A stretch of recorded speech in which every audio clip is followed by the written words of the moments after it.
Hello, lovelies. Yeah, it's a 2-video day, you lucky people. The Science Fiction Writers Association of America just put out a big statement regarding Black Lives Matter and various other things and a whole raft of measures that they're going to put in. This upset/annoyed some people in science fiction writing, other forms of writing, and they reacted to it, possibly overreacted to it, and you know how these things go. So, yeah, we now have a whole bunch of people shouting racist and no you at each other, and one of the people doing this was the person behind Cirsova magazine, which has been doing sterling work, putting out collections of pulp stories on the regular, and providing an opportunity for new writers and so on, and for the short writing form to remain, to still exist in a lot of ways. It's been pretty good, I would say, for the authorial community. But they came out very strongly against what the SFWA was saying and used hyperbolic language to the effect that they now regard BLM and the SFWA as terrorist organisations. Several more right-wing authors also have come out against what the SFWA is saying. So what did they actually say? Let's have a quick look here, shall we? Right. So I have this blog post up. It says, "We give lip service to acceptance as though acceptance were enough," which is a quote from Octavia Butler, who seems to be the only black author anyone ever knows in the science fiction field anyway.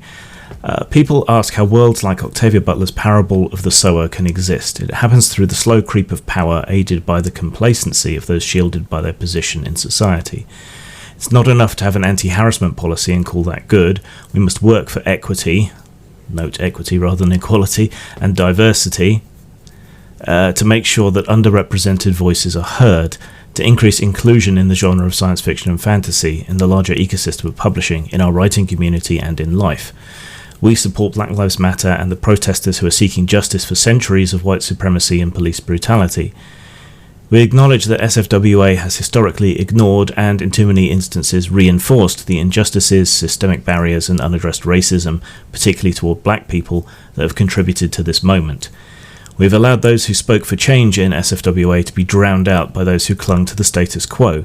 We have a responsibility to admit our failings and to continually commit to dismantling these oppressive and harmful systems, both within this organisation and ourselves. People who say change is impossible are usually pretty happy with things just as they are," which is a quote from N.K. Jemisin. These are the actions that SFWA is taking as first steps to clean our own house and to work towards making our communities safer for black writers. I doubt any people were being killed in the SFWA. For the month of June, 100% of registrations for the 2020 Nebula Convention online content will go directly to the Carl Brandon Society and the Black Speculative Fiction Society. We are creating a matching program for the 2020 Nebula Convention online so that each registration purchased this month creates a seat for a black writer. For the next year, we're waiving fees for SFWA membership for black writers. We are waiving registration fees for next year's Nebula conference attendance for black writers. We are creating a travel fund to help defer the costs of black writers attending the Nebula conference. We're committing to reaching out to black-led science fiction and fantasy organisations about applying for additional grant money that we have available. For those who wish to learn more, blah blah blah blah blah, links. Many of us are feeling helpless in the face of racist terror, but there are ways for all of us to do our part with the time, money and resources we have available. Our choices matter now more than ever. What we know from writing science fiction and fantasy is that the present we find ourselves in was avoidable, but our nation chose not to avoid it. We can still choose a just and equal future if we work together as a community to dismantle white supremacy. If you wish to donate to organisations or causes, Black Lives Matter has curated a list of organisations that could use your support.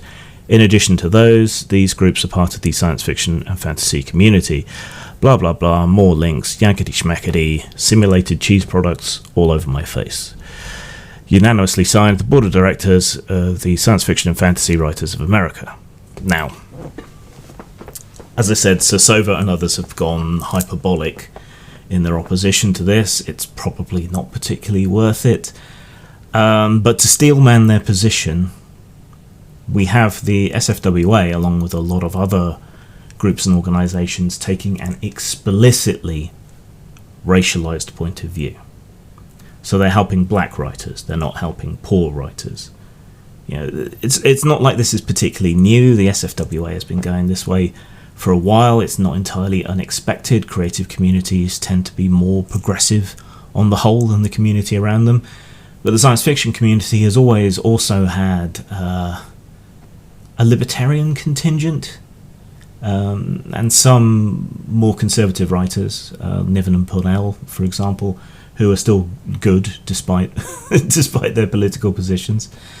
Yeah, science fiction can be about politics, it can be about the now, but as in all good fiction of that type, it's usually accomplished through the role of allegory.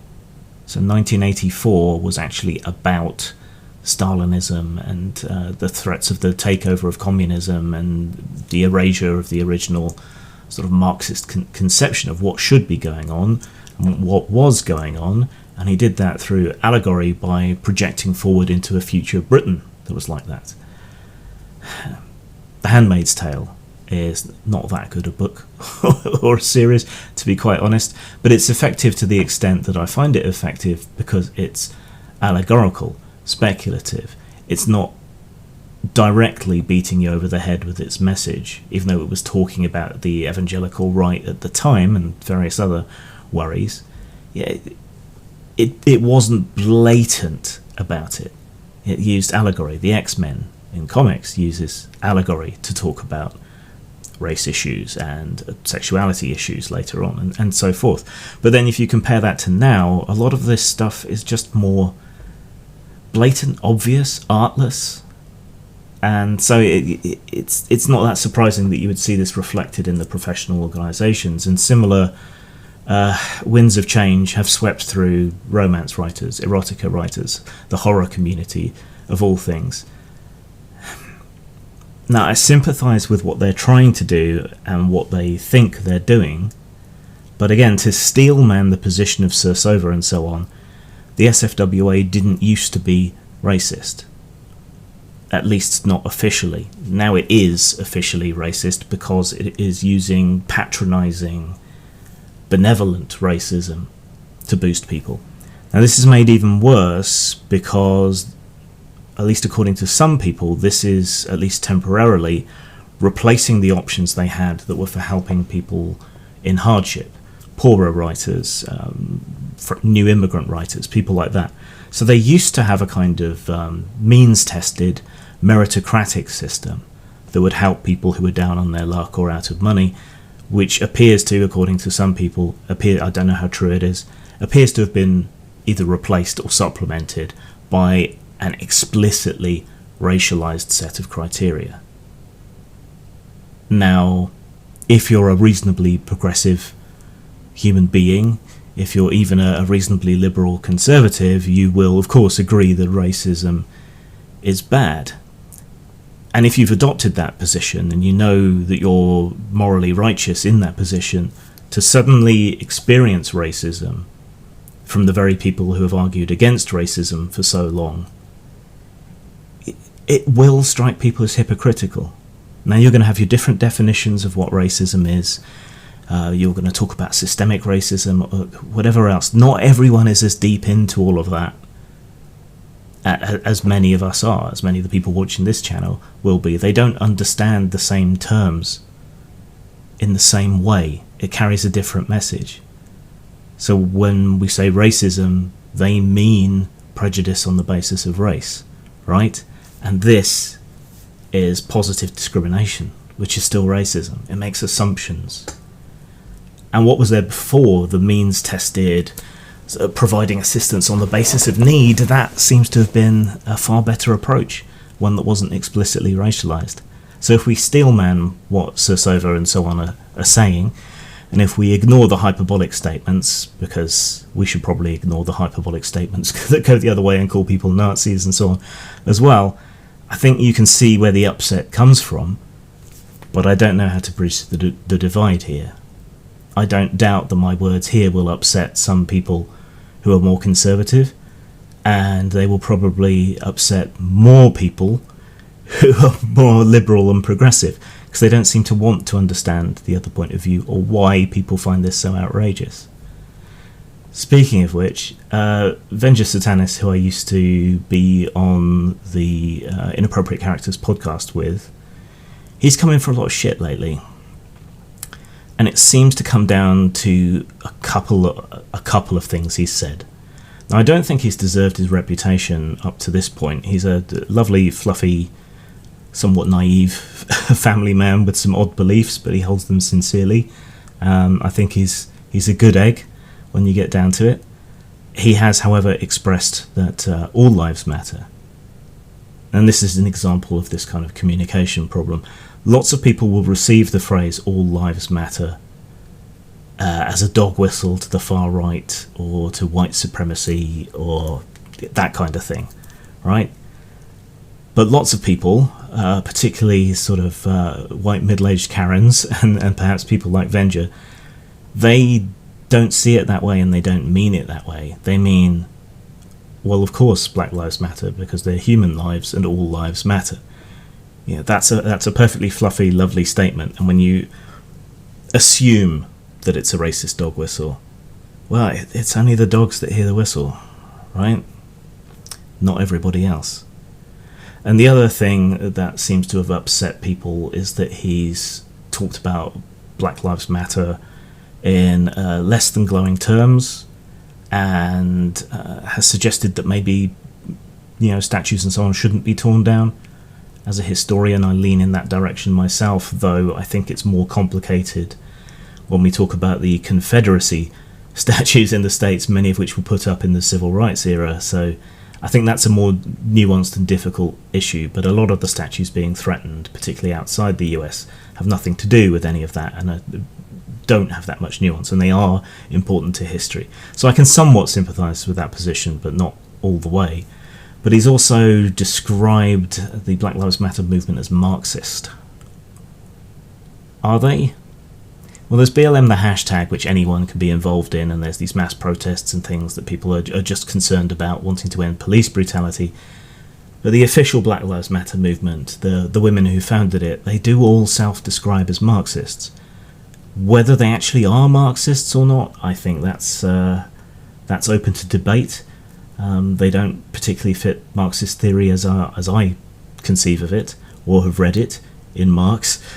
But you can't get away from the fact that they do self-describe as Marxists, and if you go and read their platform, their demands and so on, they're pretty out there. It's more than just equality and fairness and justice and an end to police brutality. There's a lot more there, and again, they do self-describe as Marxists. Of course, Marxist has a different connotation and impact in the US, but even so, I was about to say a spade is a spade, but that could be read as racist, couldn't it? Which just goes to show how language can be seen in different ways. Right. I don't think anybody wants police brutality such as we saw with George Floyd to continue. I don't think anybody wants that.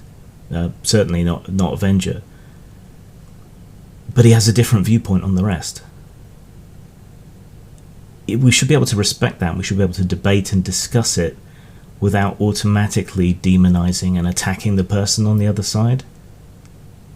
I see a lot of myself in Venger in that he seems to have this reputation which is at odds with the person I know. But nobody is willing to make any sort of effort to understand the opposition, to consider their point of view, to concede even the slightest of their points. And as long as that's the case, how do we navigate through this? If one side are yelling communists and the other side are yelling Nazis, when there are very few Nazis or communists to actually be found, where's the debate, where's the discussion, where's the negotiated middle ground? It doesn't even have to be in the middle, but How can we come to a mutual understanding if nobody talks to each other? I don't know. Do you?